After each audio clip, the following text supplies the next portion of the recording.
Oui, alors d'abord, ce que je voudrais dire, c'est l'importance de ces deux indicateurs pour le suivi de la politique des finances publiques en Europe, parce que c'est quand même le fondement de la supervision des pays de la zone euro.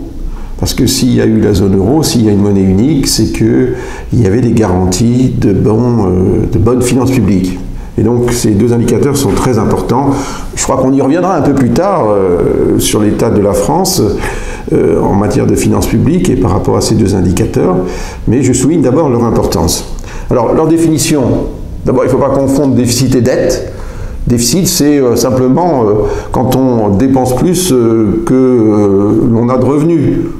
Pensez à une famille elle ne peut pas dépenser plus que ce qu'elle a comme revenu. Alors l'État, c'est un peu différent, mais quand même, c'est fondamentalement pareil.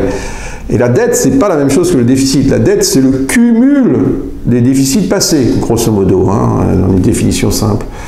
Voilà, et ces deux choses, alors, le déficit, il faut le limiter quand même, parce qu'on ne peut pas vivre au-dessus de ses moyens. Et la dette, il ne faut pas qu'elle soit trop importante, parce qu'à ce moment-là, les marchés financiers, qui sont les créanciers de la dette de l'État, eh bien, ils prennent peur, et il arrive ce qui est arrivé en Grèce.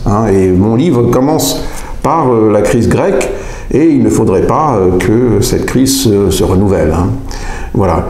Alors, je développe dans mon livre que ces deux indicateurs dits de Maastricht sont bien calculés, sont très bien calculés, notamment en France par l'INSEE. Mais je dis aussi, et c'est l'apport du dernier chapitre de mon livre, de François Ecal, qui est un collègue spécialiste des finances publiques, qui a un site que je recommande à tout le monde, qui s'appelle FIPECO, qui est vraiment le meilleur site sur les finances publiques en France, qui a écrit ce chapitre et qui développe les idées de déficit structurel et d'effort structurel, qui vont un peu plus loin que le concept, la définition du déficit simple tel que je viens de le définir très simplement. Parce que ce sont des indicateurs qui sont moins sensibles à la conjoncture et qui éliminent la volatilité du principal indicateur qui est le déficit effectif, dont on parle si souvent en France.